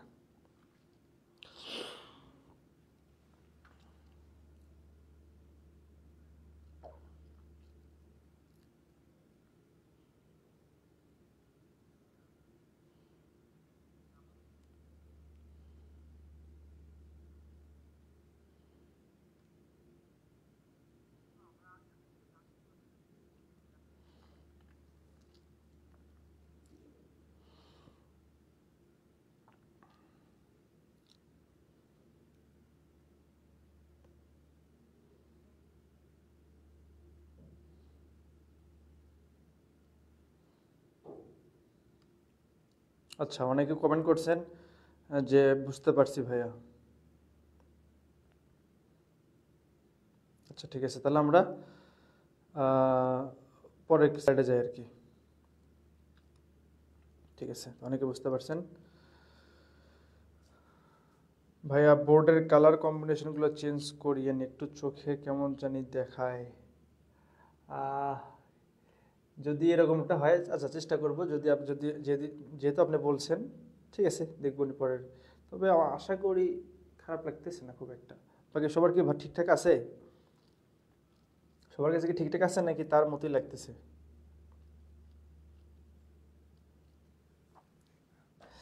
আচ্ছা, চৌধুরী বায়াজিৎ ভাই এসএমএস করছেন অপদার্থ কি ভাই? অপদার্থ আমি একটু আলোচনা করছি, আপনারা একটু যদি আপনার মানে পরে আসেন, দেরি করে আসেন, এই জন্য আসলে অপদার্থ বুঝতেছেন না। আপনারা একটু ভিডিওটা লাইভ শেষ হওয়ার পরে ভিডিওটা একটু আগে দেখেন, তাহলে আপনি অপদার্থ বুঝতে পারবেন। আসলে আমরা পরের স্লাইডে যাই। পরের স্লাইডে আমাদের আছে অণু এবং পরমাণু। তাহলে আমরা আসেন এখন এখানে নতুন আরেকটা জিনিস পাইলাম, অণু এবং পরমাণু। ফার্স্ট অফ অল মাথায় আসলে এটা আসে ভাই, অণু কি? তো এই কোশ্চেনটার অ্যান্সার আসলে একদম সহজ ভাষায় দেই। অণুটা আসলে একটি পদার্থের ক্ষুদ্রতম অংশ, একদম ক্ষুদ্রতম অংশ, একটি পদার্থের একদম ক্ষুদ্রতম অংশ, যার মধ্যে ওই পদার্থের ধর্ম বিদ্যমান থাকে। আমরা যদি আমি কি বলি, লবণ সাপেক্ষে যদি উদাহরণ দিই, এবার চিনি সাপেক্ষে উদাহরণ দিই। অর্থাৎ চিনির একটা অণুকে ভাঙতে ভাঙতে ভাঙতে ভাঙতে ভাঙতে এমন একটা ছোট একটা টুকরো বানাইছেন, যাকে ভাঙলে আসলে আর চিনি বলতে পারবেন না। ঠিক আছে, ওই ক্ষুদ্রতম অংশকে বলা হচ্ছে কি? অণু। অর্থাৎ কোনো পদার্থের ক্ষুদ্রতম অংশ যার মধ্যে ওই পদার্থের বৈশিষ্ট্য বিদ্যমান থাকে তাকে বলা হচ্ছে অণু। ঠিক আছে, তাকে বলা হচ্ছে কি? অণু। তাহলে অণুকে যদি, অণুর বিষয়ে যদি আমি একটা জিনিস পাইলাম যে কি, পদার্থের ক্ষুদ্রতম অংশ।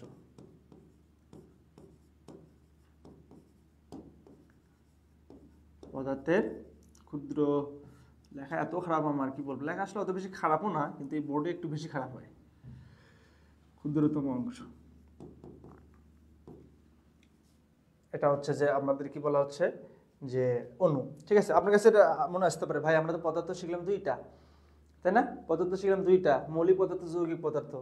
তো এটা আসলে কোন পদার্থের ক্ষুদ্রতম অংশ? ঠিক আছে, তো আপনাকে আসলে এই জিনিসটা বলে রাখি, এই পদার্থটা দুইটা হতে পারে, মৌলিকও হতে পারে, যৌগিকও হতে পারে।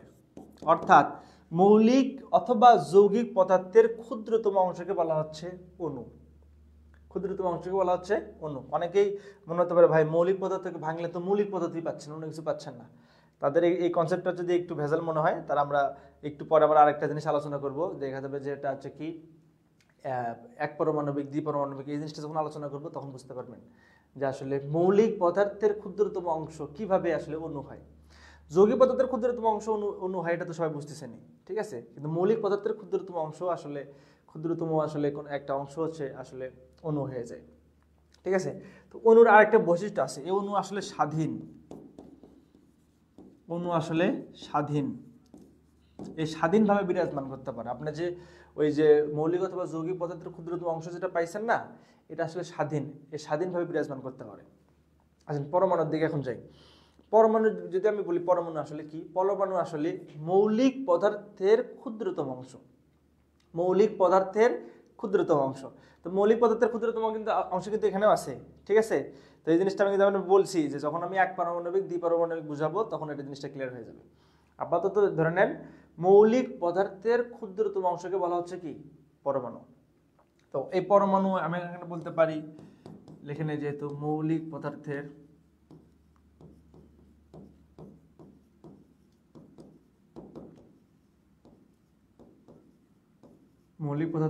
ক্ষুদ্রতম অংশ। এটা কিন্তু আসলে যৌগিক নেই, এখানে কিন্তু আসলে কি যৌগিক নেই, ঠিক আছে।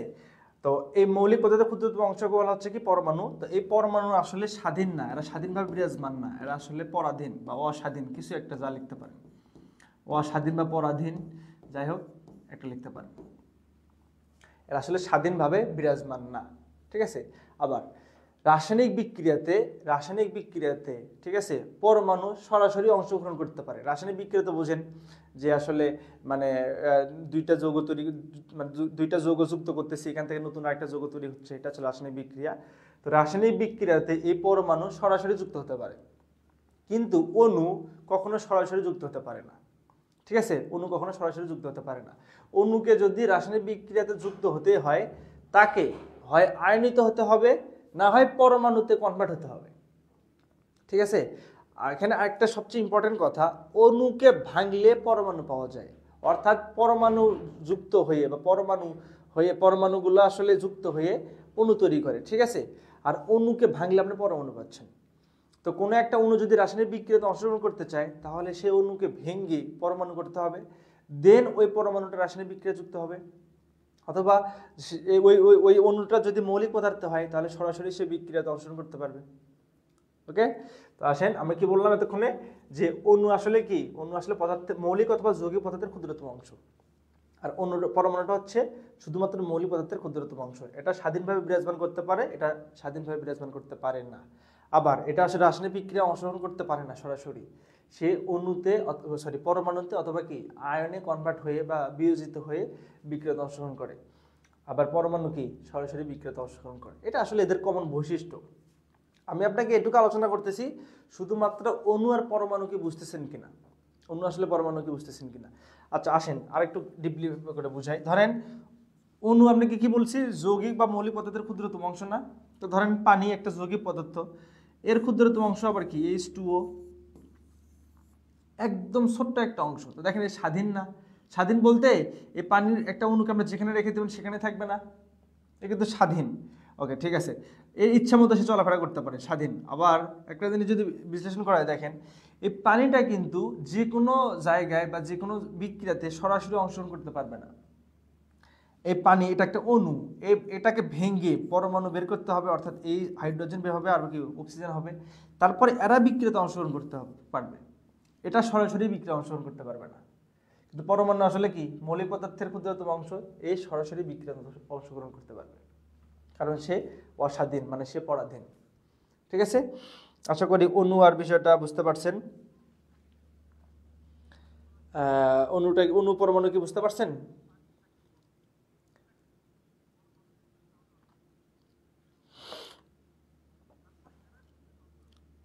এখানে লিখছেন ভাইয়া কোয়ান্টাম সংখ্যা কি ডুয়েট সিলেবাসের মধ্যে আছে? হ্যাঁ, কোয়ান্টাম সংখ্যা আছে ভাইয়া, আমরা কোয়ান্টাম সংখ্যা পড়বো। ঠিক আছে, আজকে ক্লাসে না হলো নেক্সট ক্লাসে কোয়ান্টাম সংখ্যা ইনশাল্লাহ পড়বো। কালার তো ঠিক আছে, আসলে যাই হোক অনেকের কাছে অনেক রকম লাগতে পারে, সমস্যা নাই। ঠিক আছে, আচ্ছা আসেন, সবাইকে বুঝতে পারছেন কিনা একটু আমাকে জানান, তাহলে আমি পরে স্লাইডে যাবো। আমি এই স্লাইডে জাস্ট বুঝালাম আপনাকে একটা জিনিসই, সেটা হচ্ছে অণু আসলে কি, পরমাণু আসলে কি। ঠিক আছে, আমরা পরে স্লাইডে গেলে বিস্তারিত আরো অনেক কিছু জানতে পারবো, যেটা আসলে দেখবেন যে আগের স্লাইডগুলোতে অন্তর্ভুক্ত ছিল। মহসিন উদ্দিন ঠাকুর ভাই, জি ভাই আলহামদুলিল্লাহ বুঝতে পারছি, আলহামদুলিল্লাহ। শরীফুল ইসলাম ভাই, জি ঠিক আছে, তাহলে আমরা পরের স্লাইডে যাই। আসেন আমরা পরের স্লাইডে যাই। এখানে টপিকটা হচ্ছে কি, পরমাণুর মূল কণিকা সমূহ। এখানে টপিকটা কি, পরমাণুর মূল কণিকা সমূহ। আসেন, একটা পরমাণু, তা পরমাণু কি সব তো জানেনি তাই না? হ্যাঁ, মৌলিক পদার্থের ক্ষুদ্রতম অংশ। তো বিজ্ঞানীরা কি করলো, এই পরমাণুকে আসলে ভাগ করা শুরু করলো, বা এই পরমাণু নিয়ে গবেষণা শুরু করলো, যে পরমাণুটা আসলে কি নিয়ে তৈরি, বা পরমাণু আসলে কি কি জিনিস নিয়ে গঠিত। ঠিক আছে, তো তারা এটা আসলে কিছু কিছু জিনিস দিছে, যেমন আলফা রশ্মি দিছে, বোর পরমাণু মডেল নাম শুনছেন না? হ্যাঁ, বোর পরমাণু মডেল, সে বোর পরমাণু মডেল আছে, তারপর রাদারফোর্ড পরমাণু মডেল আছে। এই মডেলগুলোর সাপেক্ষে পরমাণুতে আসলে কি কি নিয়ে তৈরি, বা পরমাণু আসলে কি কি জিনিস দ্বারা গঠিত, সেই জিনিসটা আসলে সামনে এসছে, বা সেই জিনিসটা আসলে আমরা বুঝতে পারি বা জানতে পারি। ঠিক আছে, তো বিজ্ঞানীরা দেখছে কি, যে হ্যাঁ একটা পরমাণু, ওই যে আলফা রশ্মি যখন নির্গত করছে একটা পরমাণুর উপরে, তখন দেখছে যে আসলে একটা পরমাণু কিছু কণিকা দ্বারা গঠিত, একটা পরমাণু কিছু কণিকা দ্বারা গঠিত। ঠিক আছে, তো এই কণিকা আসলে অনেকগুলো কণিকা আছে, শুধুমাত্র কিছু না বললে ভুল হবে, আসলে অনেক কণিকা নিয়ে আসলে তৈরি, অনেক অনেক কণিকা নিয়ে আসলে একটা পরমাণু তৈরি, বুঝছেন? তো তার মধ্যে আসলে মূল কণিকা আছে তিনটা মূল কণিকা আছে পরমাণুতে, মূল কণিকা আসলে তিনটা, আর অনেক কণিকা আছে, কিন্তু তার মধ্যে মূল কণিকা আসলে তিনটা। মূল কণিকা আসলে তিনটা, কোনটা কোনটা? একটা হচ্ছে যে আপনাকে যদি বলা হয় স্থায়ী কণিকা,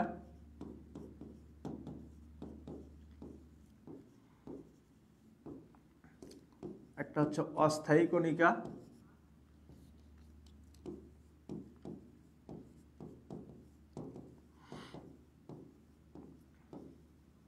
ঠিক আছে, স্থায়ী কণিকা, অস্থায়ী কণিকা, আর একটা আছে কম্পোজিট কণিকা।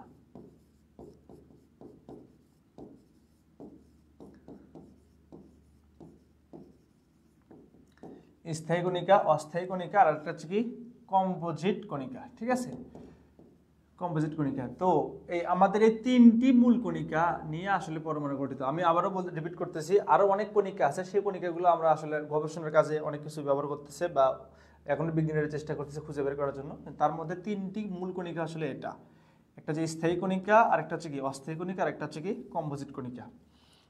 আচ্ছা, স্থায়ী কণিকা কি? স্থায়ী কণিকা হচ্ছে সেই সকল কণিকা, কারণ আমি আপনাকে বলছি যে আসলে পরমাণু অনেকগুলো কণিকা দ্বারা তৈরি। তো স্থায়ী কণিকা আসলে কি, যে সেই সকল কণিকা, যে কণিকাগুলো আসলে পরমাণুতে উপস্থিত থাকবেই, যে সকল কণিকাগুলো আসলে পরমাণুতে কি উপস্থিত থাকবেই, সেই সকল কণিকাগুলোকে বলা হচ্ছে স্থায়ী কণিকা। সেম ভাবে অস্থায়ী কণিকা, সে আসলে কিছু কিছু ক্ষেত্রে মৌলের মধ্যে বিদ্যমান থাকে, আবার কিছু কিছু ক্ষেত্রে মৌলের মধ্যে বিদ্যমান থাকে না, বা একদম স্থিতিশীলতার সাপেক্ষে সে কোনো পরমাণুতে অবস্থান করে না, আছে নাই এভাবে আছে আবার নাই, এই টাইপের আসলে জিনিস এই অস্থায়ী কণিকা। অস্থায়ী নামটা দেখে বুঝতেছেন সে আসলে কি স্থায়ী হিসেবে কোনো পরমাণুতে থাকে না, অস্থায়ী কণিকা। আর কম্পোজিট কণিকা, এই দুইটা কণিকার বাইরেও আরেকটা কণিকা আছে, সেটা হচ্ছে কম্পোজিট কণিকা। এই কণিকা আবার একটু ভারী, এই দুইটা কণিকার তুলনায় এই কণিকা একটু ভারী, বুঝছেন? এই কণিকা একটু ভারী। তো আসেন স্থায়ী কণিকা। স্থায়ী কণিকা বুঝছেন তো নাকি সবাই? স্থায়ী কণিকা আসলে সেই সকল কণিকা, যে সকল কণিকাগুলো আসলে কি পরমাণুতে উপস্থিত থাকবেই। তো স্থায়ী কণিকা আসলে তিন ধরনের, একটা হচ্ছে প্রোটন, ঠিক আছে, আরেকটা হচ্ছে নিউট্রন, আরেকটা হচ্ছে কি বলেন তো, ইলেকট্রন। আপনি এর আগের স্লাইডে এই ইলেকট্রনের কথাটাই শুনছিলেন, হ্যাঁ তখন আপনি এই ইলেকট্রনের কথাটাই শুনছিলেন। আমরা ইলেকট্রন সম্বন্ধে আরো বিস্তারিত কিছু জানবো, ঠিক আছে? তো স্থায়ী কণিকা তিনটা, কি কি? Proton, neutron, electron. অর্থাৎ প্রত্যেকটা পরমাণুতেই এই তিনটি কণিকা থাকবেই থাকবে, মাস্ট, থাকবেই থাকবে, মাস্ট, ঠিক আছে? আবার অস্থায়ী কণিকা, অস্থায়ী কণিকা আসলে এভাবে তিনটা না, অস্থায়ী কণিকা আসলে অনেক জায়গায় দেখছিলাম অস্থায়ী কণিকা প্রায় 100টার মতো আছে। মানে একটা পরমাণুতে যদি অস্থায়ী কণিকা বিদ্যমান থাকে, সেখানে 100টার মতো কণিকা থাকতে পারে। তো আমাদের কিছু কিছু কণিকার নাম আসলে দেখেন, মেসন, পজিট্রন, এগুলোর নাম আসলে আপনাদের কণিকার নাম। তারপর আরেকটা আছে নিউট্রিনো, নিউট্রিনো, এগুলো আসলে আমাদের অস্থায়ী কণিকার উদাহরণ। অস্থায়ী কণিকা প্রায় 100টার মতো আসলে কণিকা দ্বারা অস্থায়ী কণিকা গঠিত, তার মধ্যে মোটামুটি 3টা 4টা আরো কয়েকটা আছে, এগুলো আসলে অস্থায়ী কণিকা, ঠিক আছে? আর কম্পোজিট কণিকা, আমি আবারও বলতেছি, এই দুইটা কণিকার বাইরে কিছু কিছু মৌলের ক্ষেত্রে, কিছু কিছু পরমাণুতে, এই দুইটা কণিকার বাইরে কিছু কিছু পরমাণুতে দেখি যে আসলে কম্পোজিট কণিকা বিদ্যমান, মানে কিছু কিছু পরমাণুতে আসলে কম্পোজিট কণিকাও আছে। কম্পোজিট কণিকা মোটামুটি দুইটা আছে, মোটামুটি পাইছে, একটা হচ্ছে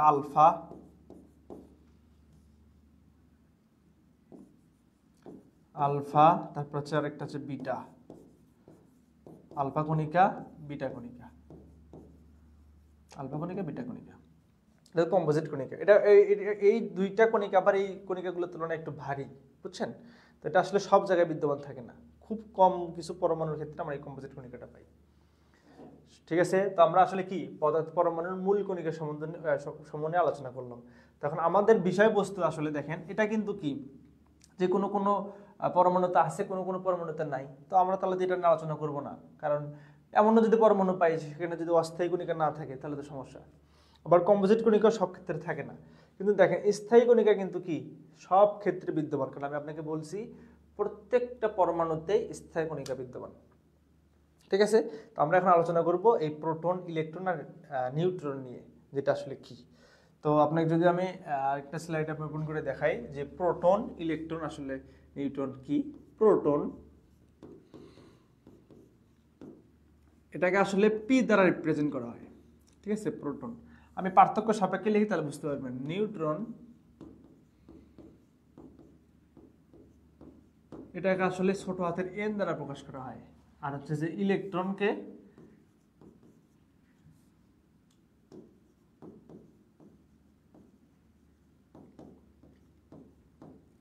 আসলে ই দ্বারা রিপ্রেজেন্ট করা হয়, বুঝছেন? ই দ্বারা। প্রোটন আসলে এটা আসলে একটা কি বলেন তো, এটা হচ্ছে আমাদের একটা কণিকা, একটা মূল কণিকা বা একটা স্থায়ী কণিকা। এই প্রোটনের অবস্থান কেন্দ্রে, পরমাণুর কেন্দ্রে, পরমাণুর কেন্দ্রে, অর্থাৎ একটা পরমাণুর কেন্দ্র একদম কেন্দ্রীভূত যে জায়গাটা সেখানে আমাদের এই প্রোটনটা অবস্থিত থাকে। সেম ভাবে নিউট্রনও এই প্রোটনের আশেপাশে থাকে, মানে প্রোটন যেখানে থাকে নিউট্রন সেখানে থাকে, ঠিক আছে। তাহলে প্রোটন এটা হচ্ছে কি পরমাণুর কেন্দ্রে, পরমাণুর কেন্দ্রে কেন্দ্রে ঠিক আছে। প্রোটন হচ্ছে কি পরমাণু কেন্দ্রে থাকে, নিউট্রন আবার কি থাকে পরমাণু কেন্দ্রে থাকে। কিন্তু ইলেকট্রন ইলেকট্রন সে আসলে কেন্দ্রে থাকে না, সে থাকে পরমাণুর কক্ষপথে। পরমাণুর কক্ষপথে ইলেকট্রনগুলো থাকে। কিভাবে থাকে, কিভাবে মানে এগুলো বিস্তৃত থাকে তা আমরা যখন কোয়ান্টাম সংখ্যা যখন শিখবো তখন আমরা ভালো মতো জানবো। আপাতত ধরে নেন যে কি ইলেকট্রন কি থাকে পরমাণুর কক্ষপথে,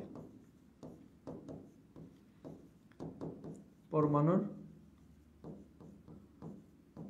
কক্ষপথে, ঠিক আছে। পরমাণু কক্ষপথে এটা হচ্ছে আমাদের তিনটা আসলে অবস্থান। ওকে, আসেন এই প্রোটন আসলে পজিটিভ চার্জ যুক্ত। এই প্রোটন আসলে পজিটিভ চার্জ যুক্ত, ঠিক আছে। এটা আসলে পজিটিভ চার্জ যুক্ত। আর এই নিউট্রন এর চার্জ নিরপেক্ষ, এ পজিটিভও না নেগেটিভও না। এই নিউট্রনটা কি সে পজিটিভও না নেগেটিভও না, তার মানে সে চার্জহীন। এই নিউট্রন আসলে কি চার্জহীন, ঠিক আছে। তারপরে এই ইলেকট্রন আসলে নেগেটিভ চার্জ যুক্ত, ইলেকট্রন আসলে নেগেটিভ চার্জ যুক্ত। তার মানে বিষয়টা আসলে কি পাইলেন, একটা পরমাণুকে যদি আমি মানে এটা যদি চিত্র আকারে দেখাই, এটা একটা পরমাণু, এটা আসলে পরমাণু একটা কেন্দ্র, তাই না। এটা একটা পরমাণুর কেন্দ্র। তাহলে বলো তো এখানে কে কে আছে, এখানে আমার আছে প্রোটন আছে, আর কি আছে নিউট্রন আছে, তাই তো। তাহলে এখানে আমার প্রোটন আর নিউট্রন থাকে এখানে। আচ্ছা, তাহলে এটাকে বলা হচ্ছে নিউক্লিয়াস। এই যে কেন্দ্র, পরমাণুর যে কেন্দ্র, সেই কেন্দ্রকে বলা হচ্ছে নিউক্লিয়াস, নিউক্লিয়াস, ঠিক আছে। আমার এই কেন্দ্রতে কার অবস্থান, প্রোটনের অবস্থান আর কি নিউট্রনের অবস্থান। আর ইলেকট্রনটা কি থাকে কক্ষপথে, তার মানে এখানে কিছু কক্ষপথ আছে, এখানে কিছু কক্ষপথ আছে। এই কক্ষপথগুলো আমাদের কি থাকে, এই কক্ষপথগুলোতে ইলেকট্রনের অবস্থান। এখানে ইলেকট্রন থাকতে পারে, এখানে ইলেকট্রন থাকতে পারে, এখানে ইলেকট্রন থাকতে পারে, বুঝছেন। তাহলে এইটুকুতে বলেন তো ভাই যে নিউক্লিয়াস তাহলে কি চার্জ বিশিষ্ট। আপনাকে তো বললাম যে প্রোটন আসলে পজিটিভ চার্জ বিশিষ্ট, তারপরে কি নিউট্রন হচ্ছে চার্জহীন, সে চার্জ নিরপেক্ষ। ইলেকট্রন আসলে কি নেগেটিভ চার্জ বিশিষ্ট। তাহলে বলেন তো নিউক্লিয়াস আসলে কি চার্জ, বা নিউক্লিয়াসের আসলে চার্জ কি হবে। নিউক্লিয়াসের চার্জ কিন্তু হবে কি পজিটিভ, কেননা নিউক্লিয়াস আছে কে কে প্রোটন আর নিউট্রন, নিউট্রনের তো চার্জ নেই, প্রোটনের চার্জ কি পজিটিভ। এই কারণে বলতে পারেন নিউক্লিয়াস আসলে কি পজিটিভ চার্জ বিশিষ্ট, ঠিক আছে। তো সবাইকে বুঝতে পারতেছেন কিনা একটু আমাকে জানান সবাই, একটু কমেন্টে জানান।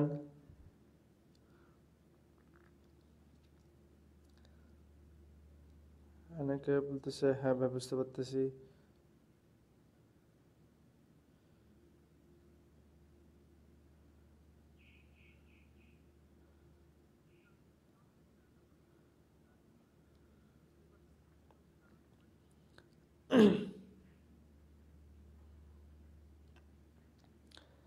আয়শা সুলতান আপু, ডিউটেরন কণিকা কোনটা। আপু যে কম্পোজিট যে কণিকা আছে না ওখানে ডিউটেরন কণিকা হবে। ডিউটেরন কণিকা আসলে কম্পোজিট কণিকারই একটা মানে অংশ আর কি, সরি হ্যাঁ কম্পোজিট কণিকার একটা অংশ। তারপরে এখানে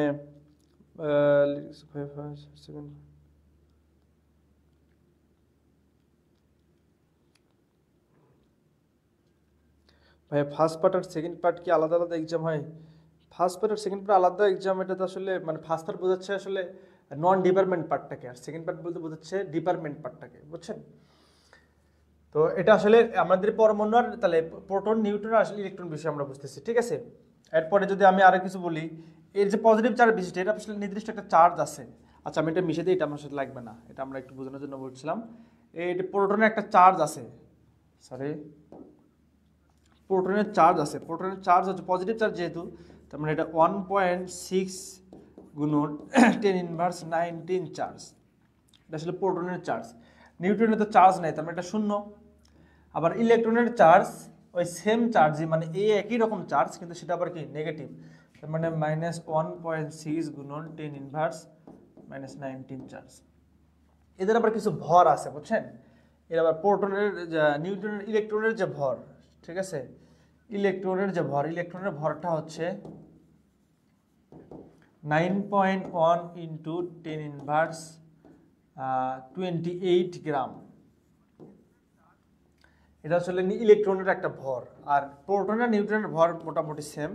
এটা হচ্ছে 1.6 লিখে দিই এখানে, লিখে দিচ্ছি কি, হ্যাঁ এখানে ভর কত 1.675 গুণন 10 ইনভার্স 24 গ্রাম। এটা আসলে কার ভর? প্রোটনের ভর। নিউট্রনের ভর মোটামুটি সেম, একই রকম ভর। এই ভরটা হচ্ছে কত 1.675 গুণন 10 ইনভার্স 24 গ্রাম। ঠিক আছে, তো এ আমাদের ছিল যে পদার্থের পরমাণুর যে মূল কণিকা, প্রোটন, ইলেকট্রন, নিউট্রন, এই বিষয়ে আসলে বিস্তারিত আপনাকে জানানো। ঠিক আছে, তো বলেন পরমাণুর ক্ষেত্রে বা পরমাণুর আসলে মানে এই যে মূল কণিকার ক্ষেত্রে আমরা প্রোটন, নিউট্রন আর ইলেকট্রনের বিষয়ে আর কারো কিছু কোনো জানার আছে কিনা একটু জানান আমাকে, বা বুঝতে পারছেন কিনা সবাই। তাহলে যদি বুঝে থাকেন তো আমরা নেক্সট স্লাইডে যাবো আর কি।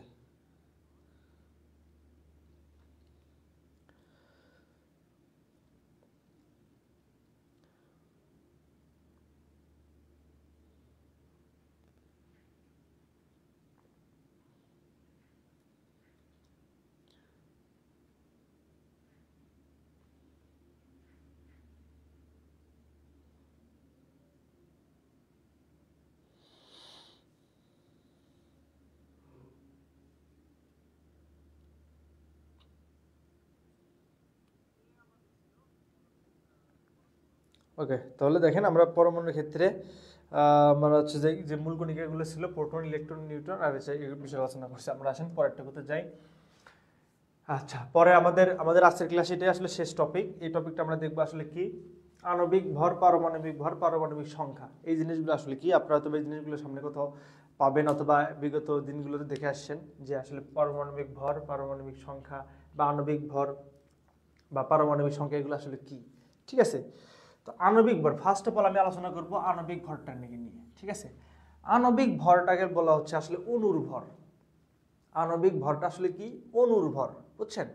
এবার আপনার কাছে মনে হতে পারে ভাই অণুর ভর, অণু তো আমরা চিনি তাই না? হ্যাঁ, অণু আসলে কি, মৌলিক অথবা যৌগিক পদার্থের ক্ষুদ্রতম অংশ। আপনাকে বলেছিলাম না যে মৌলিক আর যৌগিক পদার্থের একটু প্যাচ লাগতেছে না, প্যাচটা এখন খুলে যাবে। কিভাবে আসেন, পরমাণুর ক্ষেত্রে, পরমাণু তো চেনেন তাই না? হ্যাঁ, পরমাণুর ক্ষেত্রে কিছু কিছু পরমাণু আছে, সেখানে তারা একটা পরমাণু নিয়ে অণু গঠিত করে। পরমাণুর ক্ষেত্রে কিছু কিছু পরমাণু আছে, তারা একটা পরমাণু নিয়ে অণু গঠিত করে। পরমাণুর ক্ষেত্রে কিছু কিছু পরমাণু আছে, তারা হচ্ছে দুইটা পরমাণু নিয়ে অণু গঠিত করে। আমি আপনাকে বলিনি যে ভাই অণুকে ভাঙলে পরমাণু পাওয়া যায়, এক্স্যাক্টলি তাই। তো কিছু কিছু ক্ষেত্রে আছে কি, ম্যাক্সিমাম ক্ষেত্রে এটা আছে যে পরমাণু আসলে যেটা ওই একটা পরমাণু নিয়ে আসলে ওই পদার্থের অণু তৈরি করে। আবার হচ্ছে কিছু কিছু মৌল আছে, তারা আসলে দুইটা পরমাণু মিলে তারা আসলে একটা অণু তৈরি করে। 3টা নিয়েও আছে, 4টা নিয়েও আছে, 8টা নিয়েও আছে। ঠিক আছে, আমরা এখন এই আণবিক জিনিসটা আসলে দেখি। তো আণবিক জিনিসটা আসলে বলতে বোঝাচ্ছে কি, অণুর ভর। তো অণুর যখন কথাটা আসছে, তখন আমরা একটা জিনিস দেখি যে এক পারমাণবিক অণু বা এক পারমাণবিক যদি আপনাকে বলা হয় এক পারমাণবিক, ঠিক আছে, এক পারমাণবিক যদি বলা হয় যে এক পারমাণবিক মানে যে একটা পরমাণু মিলে আসলে অণু তৈরি করে। ধরেন সোডিয়াম, এই সোডিয়াম আপনি এটাকে অণু বলতে পারেন, পরমাণু বলতে পারেন। ঠিক আছে, কারণ কেন বলতে পারেন, কারণ সোডিয়াম, এই যে সোডিয়াম আপনি দেখতেছেন এটা হচ্ছে Na বা সোডিয়াম দ্বারা এখানে বোঝাচ্ছে। যাই হোক, এই সোডিয়ামের একটা পরমাণু নিয়ে আসলে তার অণু গঠিত করে। এই আসলে 2টা বা 3টা নিয়ে তার কোনো অণু গঠিত করা লাগে না। এই জন্য বলা হয়েছিল যে কি, যে মৌলিক অথবা যৌগিক পদার্থের ক্ষুদ্রতম অংশ এই সোডিয়াম। এটা আপনি বলতেও পারেন সে মৌলিক পদার্থের ক্ষুদ্রতম অংশ, আবার বলতে পারেন সে যৌগিক পদার্থের ক্ষুদ্রতম অংশ। কেননা এই যে ধরেন সোডিয়াম ক্লোরাইড, লবণ, এটাকে ভাঙতে আপনি সোডিয়াম বানাইছেন। ঠিক আছে, এটা আপনি কি মৌলিক পদার্থের ক্ষুদ্রতম অংশ বলতে পারেন না, আবার কি যৌগিক পদার্থের ক্ষুদ্রতম অংশ না? এটা তো যৌগিক পদার্থ, তার ক্ষুদ্রতম অংশ। আবার মৌলিক পদার্থ পাইছেন, তার ক্ষুদ্রতম অংশ সোডিয়াম। এই কারণে আমি বলছিলাম যে কি, অণু আসলে কি, অণু আসলে মৌলিক অথবা যৌগিক পদার্থের ক্ষুদ্রতম অংশ। ঠিক আছে, এখন মোটামুটি অথবা অনেকে বুঝতে পারছেন। তাহলে এক পারমাণবিক বলতেছি কেন, সোডিয়াম, পটাশিয়াম, ম্যাগনেসিয়াম, এই টাইপের আরো যেগুলো আছে, ক্যালসিয়াম, ম্যাক্সিমাম ধাতুগুলো আসলে এক পারমাণবিক। তার মানে তারা একটা নিয়ে পরমাণু তৈরি করে, তার আবার দুইটা নিয়ে একটা নিয়ে আবার অণু তৈরি করে, দুইটা না। এখন আছে আবার দ্বিপারমাণবিক। দ্বিপারমাণবিক দ্বিপারমাণবিক মানে তারা আসলে একটা না, তারা দুইটা পরমাণু নিয়ে তারা আসলে একটা অণু তৈরি করে। এরকম মৌল আমাদের আছে 7টা। এটা মনে রাখেন একটু, এরকম মৌল আছে আমাদের 7টা। ঠিক আছে, 7টা কি কি আমরা লিখে দিচ্ছি। হাইড্রোজেন আছে H2, হাইড্রোজেন, দুইটা হাইড্রোজেন নিলে তারা একটা অণু তৈরি করে। তারপরে নাইট্রোজেন আছে N2, অক্সিজেন আছে O2, অক্সিজেনের দুইটা পরমাণু মিলে তারা একটা অণু তৈরি করে, অক্সিজেন অণু তৈরি করে। তারপরে ফ্লোরিন আছে, ক্লোরিন আছে,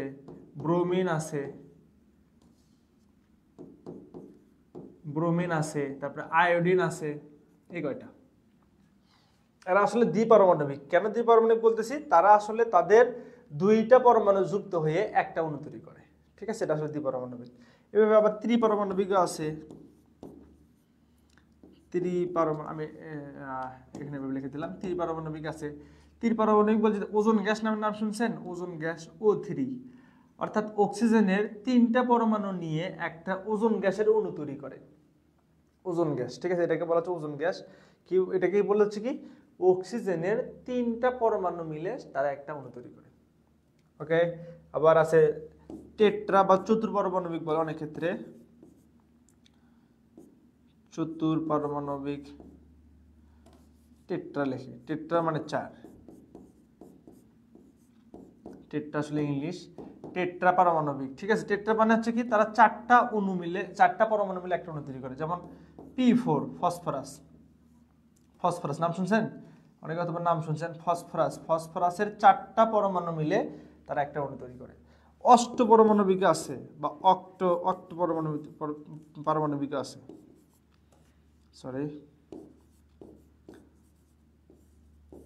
অক্টোপারমাণবিক। যেমন সালফার জানেন, সালফার 8টা পরমাণু মিলে তারা একটা অণু গঠিত। সালফারের কি 8টা পরমাণু মিলে তার একটা অণু গঠিত। তো আণবিক ভর আসলে কি, অণুর ভর। আণবিক বলতে বোঝাচ্ছে কি, অণুর ভর। তারপরে যদি বলা হয় যে ভাই হাইড্রোজেনের ভর কত, তো অনেকে হয়তো জানে হাইড্রোজেনের ভর 1। আর আপনি যদি বলা হয় ভাই হাইড্রোজেনের আণবিক ভর কত, তখন কিন্তু আপনার এই হাইড্রোজেনের একটা ভর দিতে পারবেন না, তখন হবে কার ভর, H2 ভর, অর্থাৎ হবে তখন কত, 2। যেমন ক্লোরিনের যদি বলে, ক্লোরিনের পারমাণবিক ভর কত, এই যে পারমাণবিক ভরটা আসলে আমি বলতেছি কি, পারমাণবিক ভর হচ্ছে কোনো পরমাণুর ভর, আর আণবিক ভরটা হচ্ছে কোনো অণুর ভর। এটা একটু মনে রাখতে হবে। পারমাণবিক ভর কি, পারমাণবিক ভর হচ্ছে আমাদের কোনো পরমাণুর ভর, আর আণবিক ভরটা হচ্ছে কোনো অণুর ভর। হাইড্রোজেনের ভর 1, এটা আসলে হাইড্রোজেনের পারমাণবিক ভর। H2 ভর আসলে 2, এটা আসলে হাইড্রোজেনের আণবিক ভর।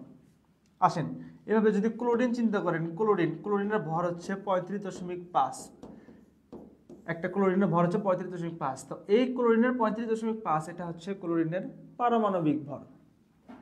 আবার ক্লোরিনের যদি অণু চিন্তা করেন, তো ক্লোরিন 2টা মিলে তার অণু তৈরি করে, অর্থাৎ ক্লোরিনের অণু এখানে হবে 71।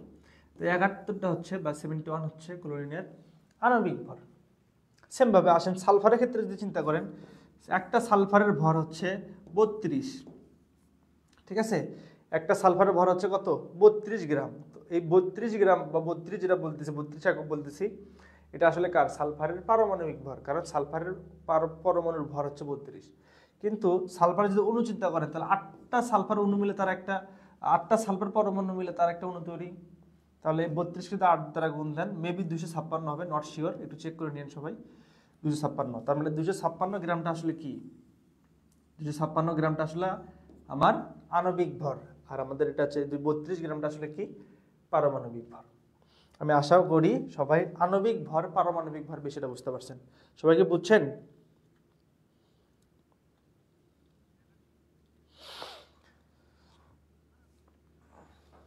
সবাই কি এই পারমাণবিক ভর আর আণবিক ভর বিষয়টা বুঝছেন? যদি বুঝে থাকেন তারপর আমি পারমাণবিক সংখ্যার দিকে যাব।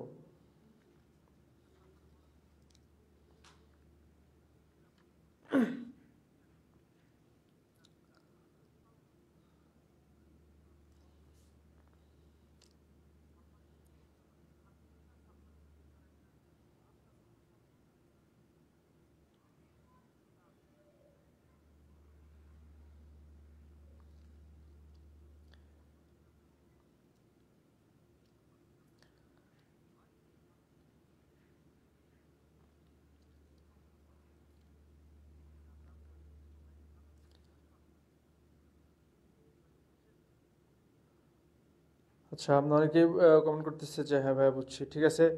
তাহলে আমরা তাহলে পারমাণবিক সংখ্যার দিকে যাই। আমাদের লাস্ট একটা টপিক, সেটা হচ্ছে পারমাণবিক সংখ্যা। পারমাণবিক সংখ্যা আসলে কি সেটা আমি বলতেছি এখানে। পারমাণবিক সংখ্যা, পারমাণবিক সংখ্যা আসলে কি, একটা পরমাণুর ক্ষেত্রে প্রোটন সংখ্যা যা, পারমাণবিক সংখ্যা আসলে বলতে পারি পারমাণবিক সংখ্যা,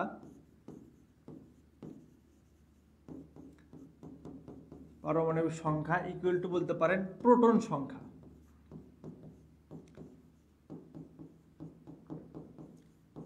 পারমাণবিক সংখ্যা ইকুয়াল টু বলতে পারেন প্রোটন সংখ্যা, অর্থাৎ একটা পরমাণুতে যে কয়টা প্রোটন সংখ্যা বা যে যার মানে একটা পরমাণুতে প্রোটন আসলে যে কয়টা থাকে, ওই মৌলের ওই পরমাণুর পারমাণবিক সংখ্যা ততটা। যেমন আপনি যদি বলেন যে ভাই সোডিয়াম এর পারমাণবিক সংখ্যা 11, অর্থাৎ এই সোডিয়ামে প্রোটন সংখ্যা আছে 11টা, মানে সোডিয়ামে প্রোটন আছে 11টা। প্রোটন সংখ্যা ইকুয়াল টু বলতে পারেন আপনি কি পারমাণবিক সংখ্যা, ঠিক আছে। আমি আবার রিপিট করতেছি, ধরেন ক্যালসিয়ামে বলতে পারেন যে এখানে এর প্রোটন সংখ্যা বা এই ক্যালসিয়ামে প্রোটন আছে 12টা, এই কারণে বলতে পারেন এই ক্যালসিয়ামের পারমাণবিক সংখ্যা হচ্ছে কত, 12। তো এটা একটা শর্টকাট জিনিস, ঠিক আছে, এটা খুব ছোট একটা সিলি একটা জিনিস। পারমাণবিক সংখ্যা আসলে কি, যে কোনো পরমাণুতে প্রোটনের সংখ্যা যতটা, ওই মৌলের বা ওই পরমাণুর পারমাণবিক সংখ্যাও সেটাই, ঠিক আছে। আসেন আমরা আজকে শেষ একটা টপিক হিসেবে, আজকের ক্লাসে শেষ একটা টপিক হিসেবে একটা পরমাণুকে রিপ্রেজেন্ট করা শিখি। এটা মিশে দিলাম, এটা লাগবে না। একটা পরমাণুকে আমরা রিপ্রেজেন্ট করা শিখি। ধরেন এ নামে একটা পরমাণু, এ না এক্স দ্বারা চিন্তা করি, এক্স নামে একটা পরমাণু আমরা রিপ্রেজেন্ট করব। তো এই এক্স এর যদি আমার বাম দিকের নিচে যদি কোনো একটা সংখ্যা থাকে, তাহলে বুঝবেন এটা আসলে আমার প্রোটন সংখ্যা, এটা আমার কি প্রোটন সংখ্যা। আবার এই যদি কোনো একটা মৌলের যদি একদম মাথার উপরে, বাম দিকের মাথার উপরে যদি কোনো সংখ্যা থাকে, তাহলে বুঝবেন এটা আমার কি সংখ্যা, এটা আমার হচ্ছে ভর সংখ্যা। এর দ্বারা রিপ্রেজেন্ট করা হচ্ছে আমার এখানে ভর সংখ্যা, এর দ্বারা রিপ্রেজেন্ট করা হচ্ছে ভর সংখ্যা। পি দ্বারা বোঝাচ্ছে এখানে কি প্রোটন সংখ্যা, প্রোটন সংখ্যা। আবার এই যে ধরেন আপনার কি বলে, যদি কোনো একটা মৌলের, মনে করুন কোনো একটা মৌলের ডান দিকে মাথার উপরে যদি কোনো সংখ্যা থাকে, সেটা আসলে চার্জ, সেটা আসলে চার্জ। এই চার্জ কি দ্বারা বোঝাচ্ছে এখানে চার্জ, ঠিক আছে। তাহলে আমি যদি আপনাকে বলি যে সোডিয়াম 11, 23 প্লাস 1, তার মানে বুঝতেছেন কি, এই সোডিয়ামের প্রোটন সংখ্যা 11টা, এই সোডিয়ামের ভর হচ্ছে কত, পারমাণবিক ভর হচ্ছে কত 23, এই সোডিয়ামের চার্জ কত +1, বুঝতে পারছেন। তো এখন এই তিনটা জিনিস আপনি পাবেন, খুব ইজিলি পাবেন, কিন্তু একটা জিনিস লক্ষ্য করতে হবে কি, এই তিনটা জিনিসের মধ্যে থেকে আপনি আরো দুইটা জিনিসের মান বের করতে পারবেন। একটা হচ্ছে নিউট্রন, একটা হচ্ছে আমাদের কি ইলেকট্রন। তো নিউটনটা কিভাবে বের করবেন, আমরা একটা সূত্র লিখে দিচ্ছি। সূত্রটা হচ্ছে এ সমান সমান পি প্লাস এন। এন দ্বারা বোঝাচ্ছে এখানে কি বলেন তো, নিউট্রন সংখ্যা। এন দ্বারা বোঝাচ্ছে এখানে কি নিউটন সংখ্যা। অর্থাৎ আমি কোনো একটা পরমাণুর প্রোটন সংখ্যা আর নিউট্রন সংখ্যাকে যদি যোগ করি, তাহলে আমরা ওই পরমাণুর ভর সংখ্যা পাই, বুঝছেন। কোনো একটা পরমাণুর কি প্রোটন সংখ্যা আর নিউট্রন সংখ্যাকে যদি যোগ করি, যোগ করলে আমরা কি পাই, ওই পরমাণুর ভর সংখ্যা পাই। তো আমরা নিউটন সংখ্যা কিন্তু পাইলাম, তাই না। তো আপনি যদি এখান থেকে চিন্তা করেন, দেখেন তো এ সমান সমান সমান কি পি প্লাস এন না, তাহলে এর মান এখানে কত 23, পির মান কত 11, তাই না। ওকে, এন এর মান, এন যদি আমরা যদি এটা বেশি পার করে দেন, তাহলে 23 থেকে 11 বাদ দিলে হবে কি 12, তার মানে এন এর মান হবে এখানে 12। তার মানে এই সোডিয়ামে আমার নিউটন সংখ্যা আছে কয়টা, 12টা। সবাই ক্লিয়ার। আসেন তাহলে আমরা নিউটন পাইছি, এখন আরেকটা জিনিস বের করা দরকার, সেটা হচ্ছে আমাদের কি চার্জ থেকে ইলেকট্রন সংখ্যা। আরেকটা সূত্র যদি আমি বলি, কিউ সমান, এটা একটা সূত্র বলতে এটা কই থেকে আসে সেটা আমরা বুঝাবো, সমস্যা নাই।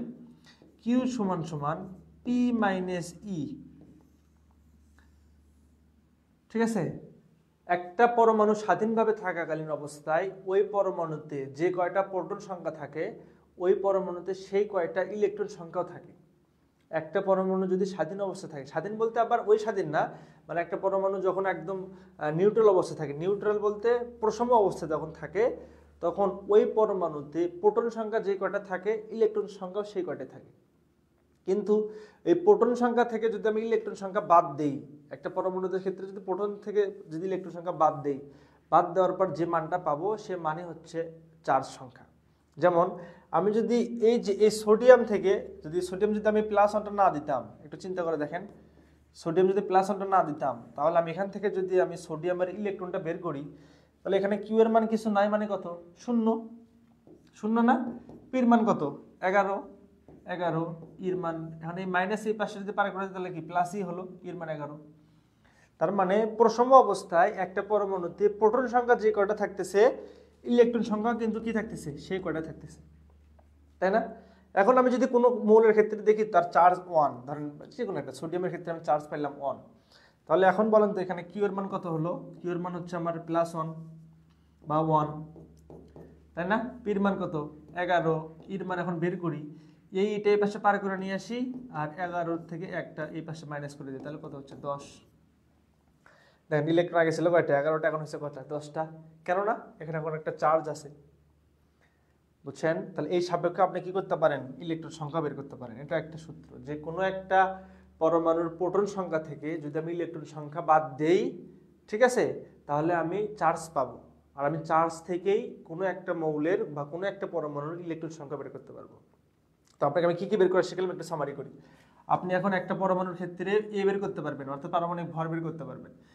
পি বের করতে পারবেন, পি তো জানেনই পি কই থাকে, ঠিক আছে। তারপর এন বের করতে পারবেন, পারবেন না? হ্যাঁ। তারপর হচ্ছে কিউ তো বের করতে পারবেন। কিউ যদি বের করতে পারেন তাহলে আপনি কি বের করতে পারেন, ইউ বের করতে পারবেন, ই। এই 5টা জিনিস কিন্তু আপনি কি বের করতে পারেন একটা পরমাণু থেকে, পরমাণু দেখা অবস্থায় তার সেখান থেকে বের করতে পারবেন। আপনাদের কিছু হোমওয়ার্ক দিই। একটা হোমওয়ার্ক হচ্ছে ম্যাগনেসিয়াম 12, 24, 2+। আপনি এই জিনিসটার ক্ষেত্রে এই 4টার মান বের করবেন। 4টা না, সরি 5টা, A P N Q E, ঠিক আছে। A P N Q E বুঝছেন তো? আর ই দ্বারা তো বোঝাচ্ছেন ইলেকট্রন সংখ্যা, সেটা সবাই জানেন,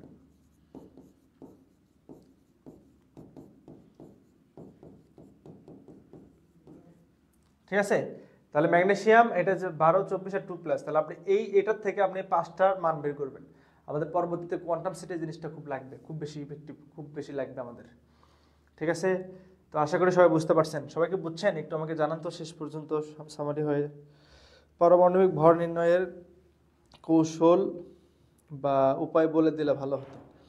আচ্ছা, আপনার তো আজকে ফার্স্ট ক্লাস তো ভাইয়া, আমি নেক্সট ক্লাসে আমি আপনাকে কিছু মানে টেকনিক বলবো। টেকনিক তো আসলে না, এটা আপনাকে যদি বলি, হ্যাঁ আপনি কিছু শর্টকাট টেকনিক অবলম্বন করতে পারেন। আপনি যদি ওইভাবে মনে করতে পারেন তাহলে ভালো, ঠিক আছে। সবাই একটু আমাকে কমেন্টে জানান যে সব কিছু বুঝতে পারছেন কিনা আজকের ক্লাসের।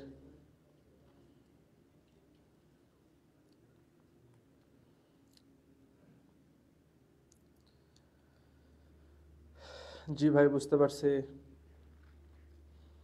মোহাম্মদ আরিফুল ভাই, ঠিক আছে ভাই, আলহামদুলিল্লাহ বুঝতে পারছেন আপনি।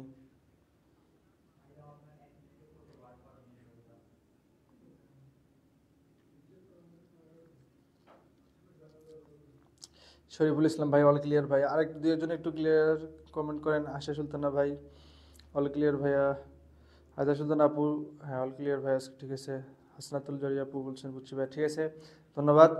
আশা করি সবাই বুঝতে পারছেন। আচ্ছা, তো আজকের ক্লাসটা আসলে এই পর্যন্তই ছিল।